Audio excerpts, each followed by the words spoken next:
Hey kiddies, it's Triple Feature Tuesday once again, and this week we're looking at some of the worst cops in movies. Bad boys, what you gonna do? What you gonna This is a fun one because you don't get too many cops in this sort of situation, because usually cops are the protagonists and heroes of the films, or they are the antagonists of the films if your main characters are crooks, or they're just played for laughs and everything. But it's weird when you get the ones where they're portrayed as competent, either as protagonists or antagonists, but what they're doing is really stupid and begs the question, how are you still allowed on the force? And in some of these movies they're not, and that's the end of them. So our menu is going to go increasing order of the justifiability of the stupidity versus the level of collateral damage that it creates. So our menu is going to include Desperate Measures, Saw, and King of New York. Desperate Measures was a pretty decent action thriller back in the mid to late 90s. Andy Garcia is a cop, and his son is dying, and he needs a bone marrow transplant, which, man, bone marrow transplants are always a good MacGuffin for movies, because does anybody even know what they are? Like, we always see it's like, I need the bone marrow, and there's only like one match, and it's like, but what is it? What does it do? Why are there only one matches? And if there's so few matches so often, how is this a thing that's like going to be killing people in real life? Because wouldn't people just be dying left and right because of the bone marrow transplants? Anyway, like I said, Andy Garcia's son needs a bone marrow transplant, and of course there are no matching donors, including his parents, which is weird because you would think they have all the genetic makeup, or somebody in the family might be close, but no. The only person that can donate the bone marrow is super duper smart psychopath Michael Keaton. And guys, this is not going to be about Michael Keaton completely, but he is amazing in this movie. It's just like this evil MacGyver, Hannibal Lecter type of character with his glasses and his water weights, and is like jacked, and he's just doing all sorts of stuff. So they come up with the ridiculous plan of bringing Michael Keaton to the hospital to do the bone marrow transplant. And as you can imagine, Michael Keaton takes over the entire hospital because he's a genius.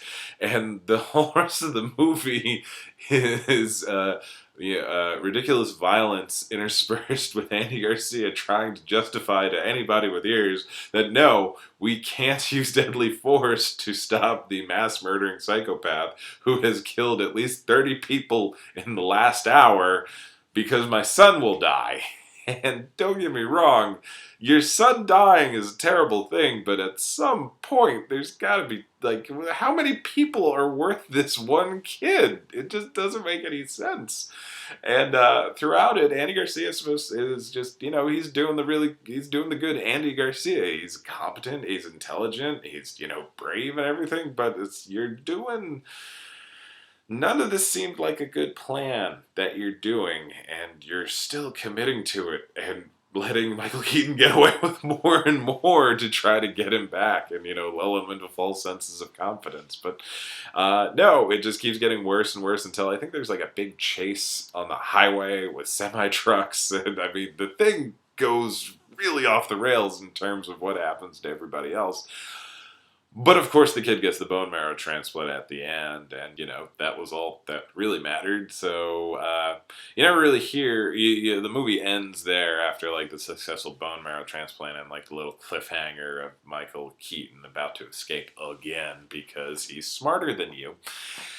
So you never hear just. I mean, Andy Garcia is clearly fired 30 different ways before the movie even reaches the halfway point. But it's curious, all the civil suits and possible jail time he would be facing for such a really, really dumb plan that he instituted. It's not a bad movie. It's kind of fun. I mean, come for the Andy Garcia being a stupid cop, stay for the Michael Keaton psychopath. Like, this is like full on Pacific Heights Michael Keaton, or like what if Batman was evil? Which, all of that's great. Next up, we have Saw. And Saw hurts on a lot of different levels. That wasn't supposed to be a pun, I'm sorry. But it hurts in terms of our bad cops because our main bad cop is played by Danny Glover. Sergeant Roger, I'm too old for this shit, Murtaugh. And in at least 2, if not 3 of those Lethal Weapon movies, Roger Murtaugh is a very confident detective. He's awesome. He's the sane half that balances out Riggs, who is also a good detective. But man, Danny Glover is just really dumb in this movie. I believe his name is Detective Tapp, and he is in charge of the Jigsaw investigation, going after the serial killer, who is not really serial killer because he never actually kills anybody. He just puts you in, escapable but horribly escapable death traps, and lets you kill yourself because he judges you. Evidence that is being left by the Jigsaw Killer is pointing towards Cary Elwes, who at the time of the film is in one of the traps, and, considering how the movie turns out, maybe he was Jigsaw. But while there is circumstantial evidence pointing towards Cary Elwes, he is eventually cleared of all suspicion because it just isn't him. But Danny Glover won't let it go. And it gets even worse when, having, done some actual pretty good detective work, figures out where Jigsaw's workshop is, throws that all away by doing a lot of bad police work in terms of not getting any backup, just going in with his plucky agent sidekick, played by Ken Lung, and they get Jigsaw, and they trap him, but then Jigsaw traps them back, and ends up getting Ken Lung killed. And after that, Danny Glover loses just all of his marbles, and throughout the rest of the movie, he is psychotically fixated on Cary Elwes being Jigsaw, and/or Cary Elwes being able to lead him to Jigsaw, because if you're not Jigsaw, you're in cahoots with Jigsaw. And he gets thrown off the force because he's gone completely insane, and keeps, just won't let this one idea go throughout the whole movie. Meanwhile, people are getting killed, they're getting kidnapped, they're being tortured, and he's got cameras on all of it, but he's not putting any of it together and or saving the day until the very end, when he's going after who he thinks is Jigsaw now, and is chasing after him in the car, and then, still not having learned any lesson from the last time he went into an area set up by Jigsaw, and ends up getting himself killed again without saving anybody. And man, we spent a lot of time on him in the movie because he's presented as our cop. And our cop, like I said, is supposed to be our hero, but he's really dumb and he's really bad at his job. And so he's not. And it hurts because he's Roger Murtaugh. Oh, God damn it, Danny Glover. Why'd you have to be stupid in this movie? Man, nobody has a good time at the end of that first Saw movie. It's, guys, I love the Saw movies. I didn't see the new one, which that was a failure on my part, but, man, 1 through 7, just a great, great time. And by great time, I mean horrific. But I like horror movies. But as you can see, I'm still not doing a full horror movie triple feature, so you're welcome. Next up, we have Abel Ferrara's King of New York, which, if you've never seen King of New York and you like crime mobster movies, you need to track this one down.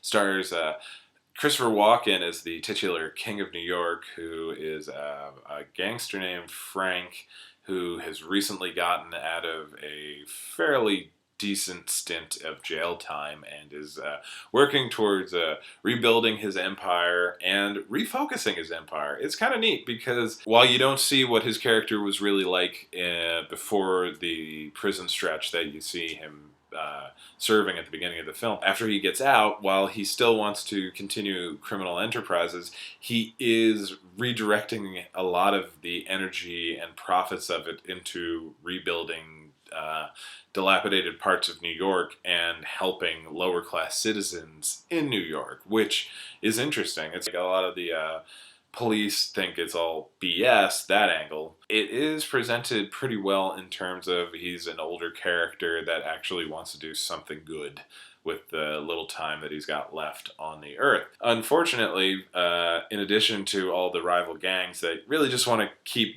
exploiting everybody the way they normally do, Frank also has to deal with the cops. And the cops, They are really bad in this movie. They are really bad in this movie. They're the police patriarch is played by the always wonderful Victor Argo, who is in a lot of Martin Scorsese films and general New York and New York crime films. You'll probably see him, but won't know who he is. But the two main cops that are causing Frank headaches are David Caruso and Wesley Snipes.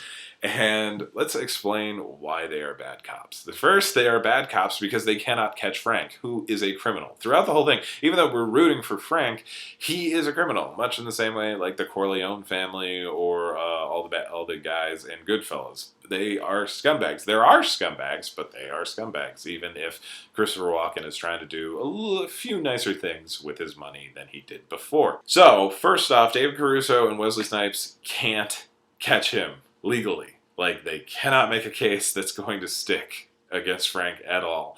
And that would be bad enough, but they really can't let it go at all. It is pissing them off and pissing them off to the point where they're spitting on Frank's soldiers, played by Lawrence Fishburne, actually gets spit on, I think, by I think it's either Wesley Snipes or David Caruso spits on him, which was just like, dude, damn, shit. So, when you can't catch them legally and you're a cop, what is the only option left to you? You're exactly right. Get balaclavas, fake a rival gang interrupting a drug deal, and just try to assassinate all of them. But guys, these are the worst cops. So they can't even do that right. They kill maybe a third of them. They don't get Christopher Walken. Christopher Walken gets away, and friends, if you're only going to kill one person in this scenario, you really want to make sure you kill Christopher Walken, because even at his goofiest or, most cameoist, Christopher Walken is going to come back and mess you up, which he does, and it's amazing. David Caruso, being one of the few cops that actually survived the debacle, in addition to not killing all of the bad guys and not killing Christopher Walken, they got a lot of the police killed on this little raid, which, again, was really stupid. And when they're at the funeral for them, David Caruso starts leaving the funeral. He's in his car and he's losing his goddamn mind because, oh my god, I got my friends killed. Oh my god, I still didn't get the bad guy. Oh my god, I'm at best fired, at worst going to jail, and I'm a cop, so that means I'm dead. And then all of a sudden, Christopher Walken literally just pulls up and, in his limo, pulls out a shot-off shotgun and shoots David Caruso in the face, who didn't see it coming because he is the worst cop. It's really something, considering he made a pretty fine career on playing good cops in NYPD Blue and CSI Miami. Whew. And then it keeps going. Christopher Walken ends up showing up in Victor Argo's apartment and having Victor Argo, handcuffing Victor Argo to his chair, which, again, bad cops did not know there was somebody, you had an apartment that could be broken into and you didn't know they were there. The guy got the drop on you. And Christopher Walken explains that he has a bounty on everybody involved in it and that they can start living like jerks like he does. And it's pretty great. King of New York is a really great movie. Saw, the first, I would argue, is a great movie. Desperate Measures, decent movie. It is of its time, and it's an entertaining way to spend an afternoon. So, spend your afternoon with a bunch of bad cops, with Andy Garcia, Danny Glover in Saw, not Lethal Weapon, and David Caruso and company in King of New York. And I'll see you guys next week.